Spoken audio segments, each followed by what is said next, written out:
अस्सलाम वालेकुम जी, उम्मीद है कि आप सब खैरियत से होंगे। मैं हूँ आपकी अपनी होस्ट उम्मे लैला और आज का जो पॉडकास्ट है, उसका जो टॉपिक है वो बहुत ही इन्फॉर्मेटिव भी है और बहुत ही इंटरेस्टिंग भी है।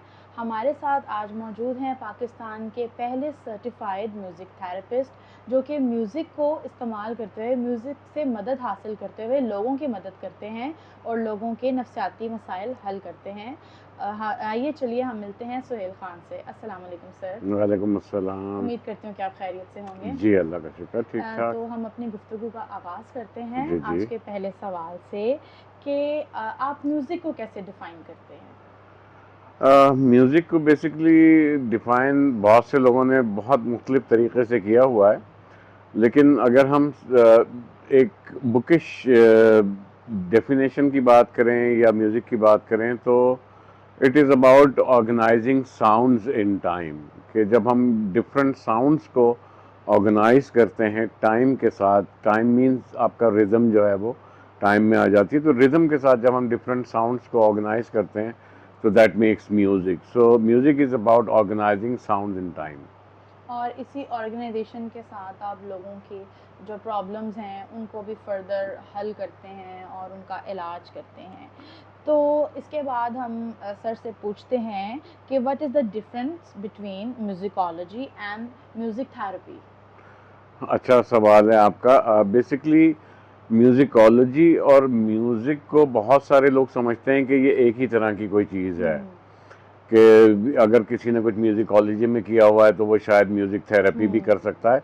लेकिन म्यूज़िकोलॉजी और म्यूज़िक थेरेपी में बहुत बड़ा डिफरेंस है। Basically musicology is the field of study of music, हुँ, जिसको हम कहते हैं ना कि स्कॉलरली हुँ। Study of music is musicology. उसमें हिस्ट्री, ओरिजिन सब उसमें कुछ है। जी। बिल्कुल, और उसमें मतलब चार उसकी जो है वो टाइप्स होती हैं म्यूज़िकोलॉजी की, जिसके अंदर हमारा म्यूज़िक हिस्ट्री आ जाती है, हुँ, फिर उसके बाद म्यूज़िक थ्योरी आ जाती है, और फिर एथनो म्यूज़िकोलॉजी है, और सिस्टमैटिक म्यूज़िकोलॉजी है। तो हुँ, चार टाइप्स हैं म्यूज़िकोलॉजी की, जो कि हम म्यूज़िकोलॉजी में पढ़ते हैं। तो उसमें हिस्ट्री पढ़ते हैं, थ्योरी पढ़ते हैं, और एथनो म्यूज़िकोलॉजी में हम बेसिकली कल्चर पढ़ते हैं कि हुँ, different cultures about the world, हुँ, कि दुनिया में किस किस तरह से म्यूज़िक फैला, क्या उसकी हिस्ट्री है, किस तरह से उसको यूज़ किया जाता है। तो ये जो है वो कल्चर के थ्रू वो एथनो म्यूज़िकोलॉजी है।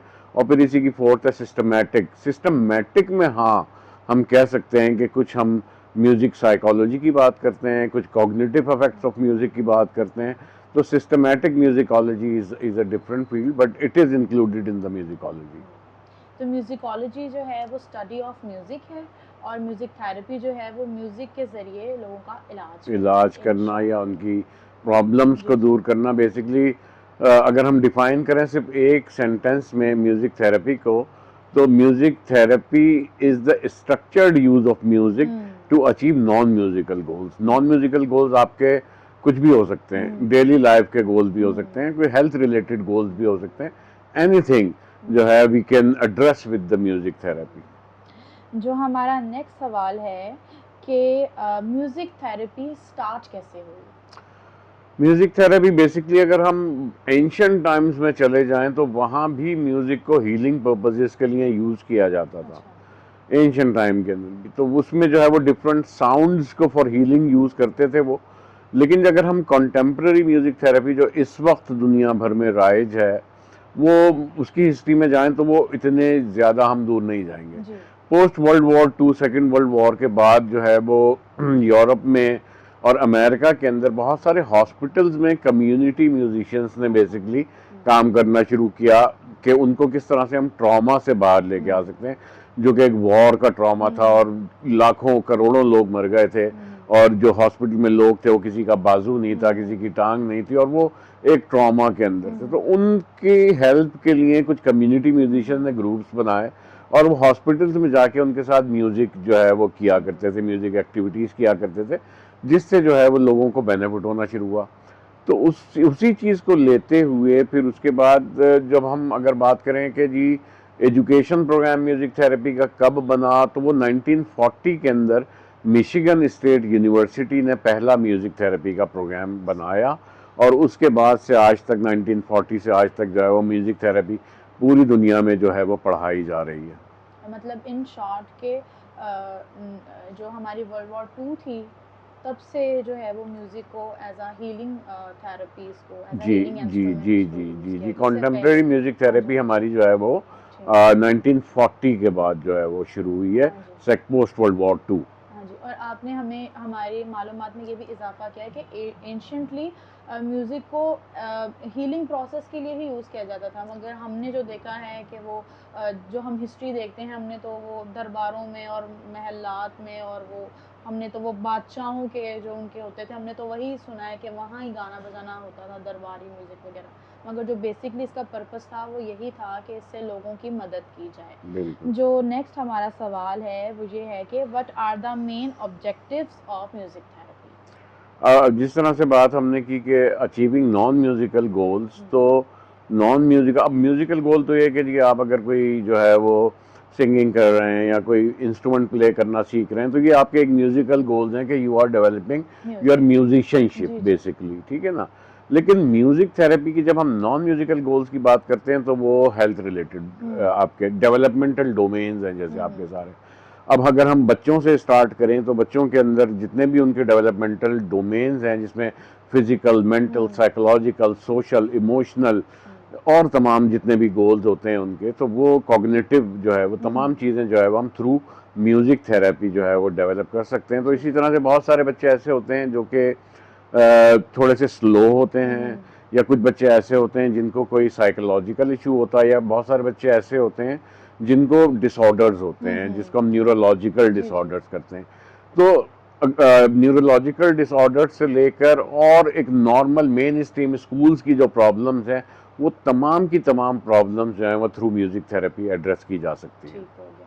तो जो इसकी जो इसका मेन आप कह लें कि जो इसका मेन है हमारे पास सिग्निफिकेंस, वो चाइल्ड साइकोलॉजी में ज़्यादा देखी जाती है। दो तरह की बेसिकली म्यूज़िक थेरेपी हैं। ठीक है। मैं इसको थोड़ा सा पहले डिफाइन कर देता हूँ, जी फिर मैं जी आपके क्वेश्चन में आऊँगा। एक हमारी एक्टिव म्यूज़िक थेरेपी है जी। और एक रिसेप्टिव है। वैसे तो ठीक। बहुत सारी अब जो है वो डिफरेंट डिफरेंट टाइप्स टाइप्स हैं। निकल चुकी हाँ हैं जी। म्यूज़िक थेरेपी की, लेकिन मेन टाइप्स दो हैं, एक एक्टिव और एक हम्म रिसेप्टिव। एक्टिव म्यूज़िक थेरेपी के अंदर क्या होता है कि हम म्यूज़िक मेकिंग है, सॉन्ग राइटिंग है, प्लेइंग इंस्ट्रूमेंट्स है, सिंगिंग है, ये हम्म तमाम जो म्यूज़िक के जो अप्रोचेज़ हैं जो हम्म, म्यूज़िक की, वो हम यूज़ करते हैं। ठीक और रिसेप्टिव के अंदर हमारे यूज़ होती है एक्टिव लिसनिंग। ठीक है। उसमें जी जी। रिसेप्टिव है लेकिन एक्टिव लिसनिंग ठीक इंपॉर्टेंट है। है। तो उसमें भी मैंने अमेरिका से जो है वो इसके अंदर मैंने एडवांस लेवल्स का अच्छा। कंप्लीट किया, Bonny method of guided imagery and music, जो कि एक रिसेप्टिव जी म्यूजिक जी। थेरेपी की एक जो है वो एक फॉर्म है। इसके अंदर हम लिसनिंग होती है हम्म, म्यूजिक की, और वो एक्टिव लिसनिंग होती है, ठीक और है। हम अपने पेशेंट्स को या क्लाइंट्स को ऑल्टर्ड स्टेट ऑफ कॉन्शियसनेस में ले जाके, और फिर ठीक है। उसके बाद म्यूजिक लिसनिंग होती है, और फिर उसके भी फिर वो आगे चल के मैं बताऊंगा कि जी चार जी। मुख्तलिफ टाइप्स क्या होती हैं। और इसके बाद जो हमारा सवाल है वो ये है कि how how does music effect the brain? बिल्कुल। असल में सारी चीज़ों का ताल्लुक अगर हम बात करें, आपके जितने भी इश्यूज़ हैं, चाहे वो आपके फिज़िकल हों, मेंटल हों, साइकोलॉजिकल जी जी। हों, कॉग्निटिव हों, कोई भी इश्यू हो, उसका ताल्लुक आपके ब्रेन से है, ठीक है अच्छा। ना। आपका ब्रेन अगर सही डेवलप है हम्म, तो आपकी हर चीज़ जो है वो सही रहती है, ठीक है ठीक। ना। इवन के हम स्ट्रोक जो होता है, जिसके हम्म, अंदर फिजिकल इश्यूज होते हैं, जी जी। वो भी ब्रेन के अंदर ही कोई प्रॉब्लम हो हाँ जी। जाती है, चाहे वो एक्सीडेंटल कोई हो, इंजरी हो, उसकी वजह से हो, तो जाके बहुत सारी प्रॉब्लम्स आ जाती हैं, जिसके अंदर जो है फिजिकल भी हो सकती है, मेंटल भी हो सकती हैं, और कॉग्निटिव भी हो सकती हैं, कोई भी प्रॉब्लम आ सकती है।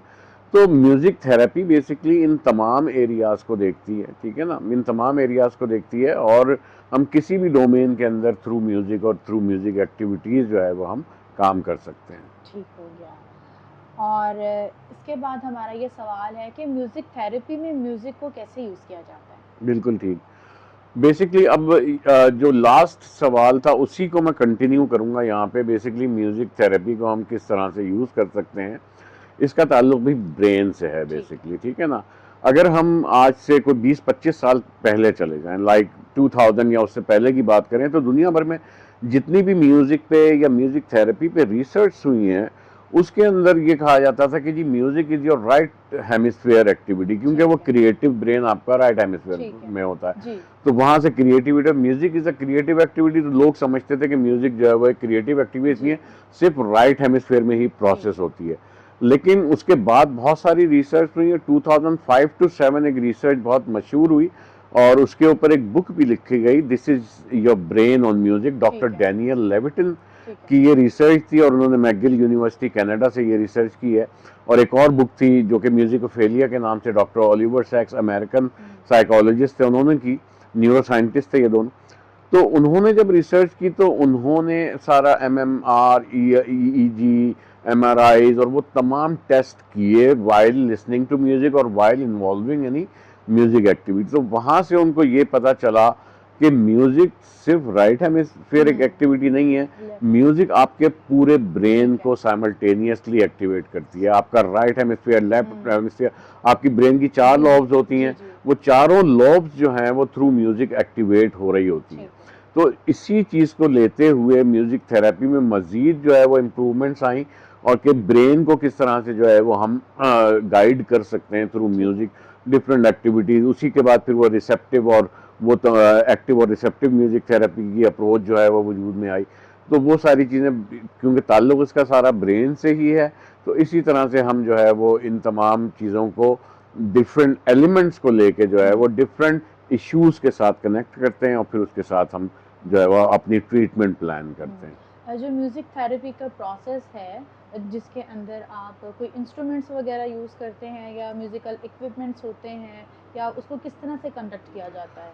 बेसिकली तो जब हम म्यूज़िक थेरेपी जब हम स्टार्ट करते हैं, कोई क्लाइंट हमारे पास आता है, तो it is important to have a pre intervention assessment कि हम सबसे पहले इंटरवेंशन स्टार्ट करने से पहले असेस करते हैं and we set the goals basically कि इस गोल क्या है। ओरिएंटेड, गोल ओरिएंटेड थेरेपी होती है कि हमारा गोल लाइक कम्युनिकेशन प्रॉब्लम है किसी बच्चे के अंदर, तो उसके साथ हमें क्या करना है। इसी तरह से अगर किसी के अंदर कोई फिजिकल एक्टिविटीज का मसला है तो उसमें क्या करना है। तो उसके गोल सेट करने के बाद देन वी डिसाइड कि हमने एक्टिविटी क्या करनी है। उसके अंदर आपकी सारी अप्रोचेज आती हैं, लिसनिंग से लेकर playing, song writing, singing, musical instrument playing है। तो ये तमाम चीज़ें जो है, तमाम अप्रोचेज जो है वो हम यूज़ करते हैं according to the needs of a client कि उसकी क्या नीड है।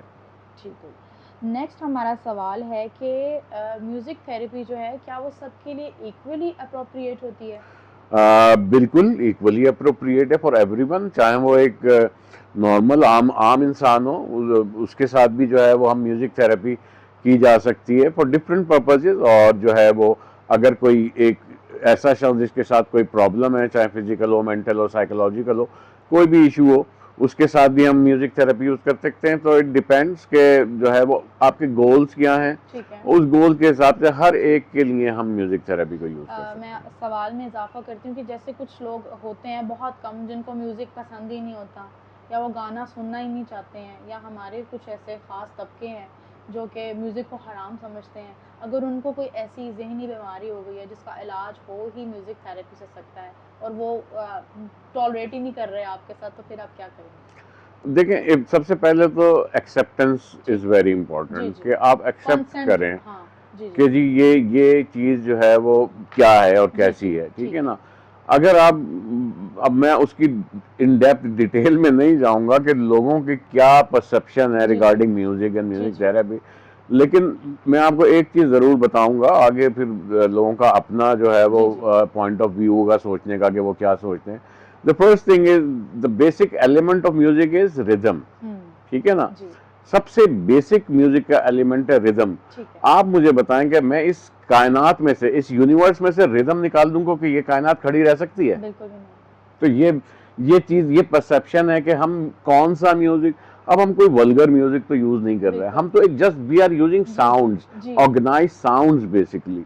तो वो थोड़ा सा जाहिर है कि अगर इस तरह का कोई क्लाइंट हमारे पास आता है, पहले हम उसको समझाने की कोशिश करते हैं इन चीज़ों के ऊपर, और फिर वो अग्री करता है, because it is important to have the consent of your client.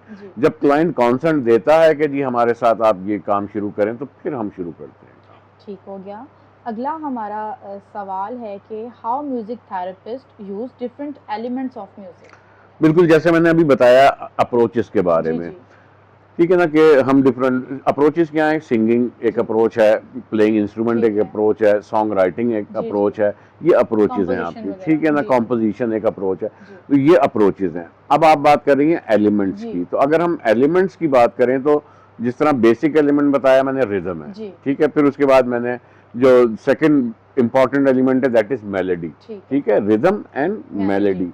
फिर उसके बाद आपका थैम्बर आता है, ठीक। थैम्बर मीन्स के कौन सी साउंड क्वालिटी क्या है ठीक है। आपकी, ठीक है। फिर उसके बाद अगर हम बात करें मेलोडी की, तो मेलोडी का एक सब एलिमेंट है जिसको हम कहते हैं डायनामिक्स। ठीक है। डायनामिक्स अबाउट लाउडनेस एंड ठीक है। सॉफ्टनेस ऑफ साउंड, ठीक जो है। कि डेसिबल के अंदर जी, मेजर जी। किया जाता है।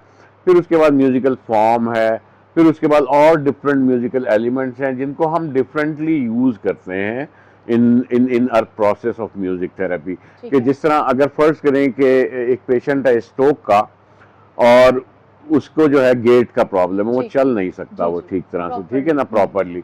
तो उसके लिए हमारी एक न्यूरोलॉजिक म्यूजिक थेरेपी की भी एक ठीक अप्रोच है। है। सही। एक तो फॉर्म है जी, जी। न्यूरोलॉजिक म्यूजिक थेरेपी की, और उसकी भी एक अप्रोच है जिसको हम कहते हैं ऑडिटरी स्टिमुलेशन थेरेपी, ठीक हो गया। ठीक है ना।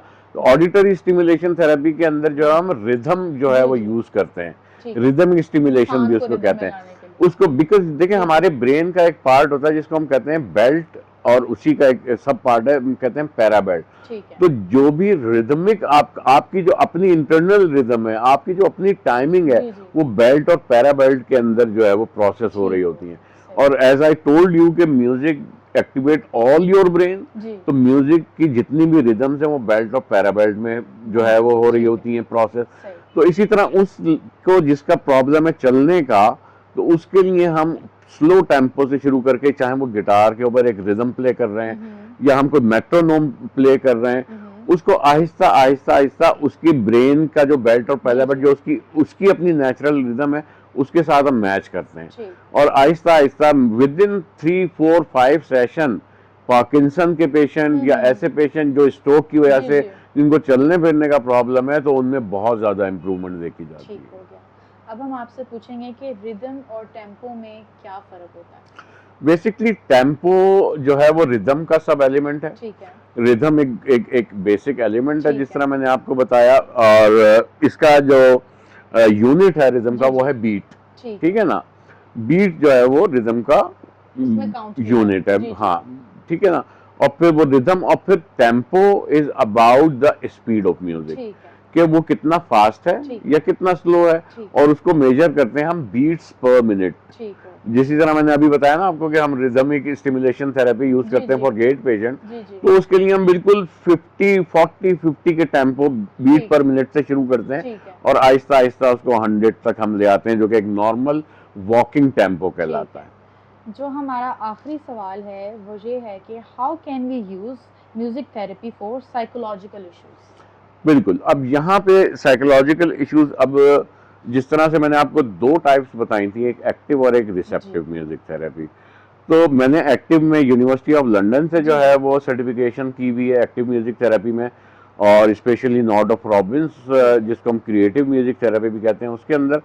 और दूसरी जो मैंने अमेरिका से स्पेशलाइजेशन की है वो की है मैंने रिसेप्टिव में, जो लिसनिंग के लिए जी, होती जी। है। तो basically psychological issue, stress, anxiety और वो तमाम चीज़ों का ताल्लुक आपके ब्रेन से होता है, जिस तरह मैंने आपको पहले भी बताया था। ठीक है। तो उसमें हम यूज़ करते हैं एक्टिव लिसनिंग का जो अप्रोच होती है, जिसको हम गाइडेड इमेजरी एंड म्यूजिक, जिसमें हम ठीक है। इंसान की इमेजेस को हल्का फुल्का सा गाइड करके ठीक है। और वो यूज़ करते हैं गाइडेड इमेजरी के थ्रू ठीक। साइकोलॉजिकल इश्यूज को एड्रेस करने के लिए। उसके हमारे 4 जो हैं वो प्रोसेस हैं, इसी के Bonny method of guided imagery music के 4 स्टेप्स में होती है। सबसे पहला स्टेप होता है हमारा सपोर्टिव, ठीक है। कि हम अपने क्लाइंट को सपोर्ट करते हैं to listen to the music, ठीक। एक्टिव लिसनिंग में, कि उसकी इमेजेस एक जनरल सेशन करते जी, हैं, जी। वो चाहे 2 सेशन हो 4 सेशन हो, वो हमारे सपोर्टिव होते ठीक हैं। है। फिर उसके बाद नेक्स्ट स्टेप पे आते हैं हम, दैट इज कॉल्ड री एजुकेटिव। जी। री एजुकेटिव में क्या होता है कि हम उसकी प्रॉब्लम की जड़ तक पहुंचते हैं, ठीक है। और ये हमारा क्लाइंट खुद पहुंचता है, ठीक। हम उसको नहीं ठीक। कुछ भी कह रहे होते। ठीक है। बेसिकली साइकोथेरेपी और म्यूजिक थेरेपी या बोनी मेथड ऑफ गाइडेड इमेजरी में यही फर्क है जी। कि साइकोथेरेपी जो है वो आपको मशवरे दे रहा होता है, ठीक है। हम मशवरे नहीं नहीं देते, देते। क्लाइंट खुद अपने अंदर से चीज बाहर निकाल के लेके ठीक। आता है। और म्यूज़िक हमें वो ऐसा सेलेक्ट करना होता है जब हम उससे डिस्कशन करते हैं, तो वो जो है वो उसके बाद जो है वो हम उसको री एजुकेट करते हैं बेसिकली। तो री एजुकेटिव जब हो जाता है, उसको उसकी प्रॉब्लम पता चल जाती है, उसकी जड़ पता चल जाती है, वो अपने अंदर से उस चीज़ को समझना शुरू कर देता है, तो then we go to the reconstructive process. वहाँ से हम रिकंस्ट्रक्शन शुरू करते हैं, उसी में डिफरेंट पीसेस यूज करते हैं। It is about western classical और सम न्यू एज पीसेस। अब मैं रिसर्च कर रहा हूँ कि हमारे ईस्टर्न म्यूजिक को हम क्यों नहीं इस्तेमाल कर सकते, इस पे मैं अभी रिसर्च शुरू की हुई है। तो वो हमारा एक जो है वो रिकंस्ट्रक्टिव फेज होता है, जहां हम कोशिश करते हैं कि क्लाइंट खुद से रिकंस्ट्रक्ट करना शुरू करे अपने आप को, कि उस प्रॉब्लम की सॉल्यूशंस निकालना शुरू करे। This is the third stage and the final one is called transformative. यहाँ ट्रांसफॉर्मेशन बिल्कुल, यहाँ इस प्रोसेस के अंदर जो है वो एक नया इंसान बन के निकलता है। जैसे हमारा ही एक प्रोग्राम है जिस बोनी ने बनाया, Helen Bonny was the inventor of this method, Bonny method of guided imagery in music, Helen Bonny. तो उन्होंने एक पूरा म्यूजिक प्रोग्राम बनाया जिसमें वेस्टर्न क्लासिकल म्यूजिक पीसेस हैं, जिसको हम कहते हैं डेथ एंड रीबर्थ। अब वो डेथ एंड रीबर्थ यही है कि आपकी वो तमाम गलत चीज़ें, वो आपकी वो तमाम बुराइयां, वो आपकी तमाम जड़ जो जिससे आप जान छुड़ाना चाह रहे हैं, या वो ऐसे साइकोलॉजिकल प्रॉब्लम जिनसे आप जान छुड़ाना चाह रहे हैं, उनकी डेथ होती है वहाँ पे, और वो रीबर्थ एक नया इंसान बन के निकलता है। This is transformative process. तो ये है पूरा प्रोसेस म्यूजिक थेरेपी का। और इसमें भी इसके फिर 4 सेशंस होते हैं हमारे, जिसमें हमारा प्रील्यूड होता है, जिसमें डिस्कशन होती है, फिर उसके बाद जो है वो हम क्लाइंट का इंडक्शन होता है, जिसमें हम म्यूजिक जिसको हम अल्टर्ड स्टेट ऑफ कॉन्शियसनेस में ले जाते हैं, फिर म्यूजिक लिसनिंग होती है, और फिर पोस्ट ल्यूड में डिस्कशन होती है कि क्या इमेजेस थी, फिर उसको हम उसमें मेटाफर्स ढूंढते हैं, और फिर उसको हम यूज़ करते हैं फॉर द ट्रीटमेंट। तो ये हमारा प्रोसेस है music. Thank you so much sir for your precious time. उम्मीद करती हूँ कि आप सबको आज की डिस्कशन बहुत पसंद आई होगी। आप सब हमारे चैनल को ज़रूर लाइक करें और सब्सक्राइब करें। Thank you so much. Thank you ji.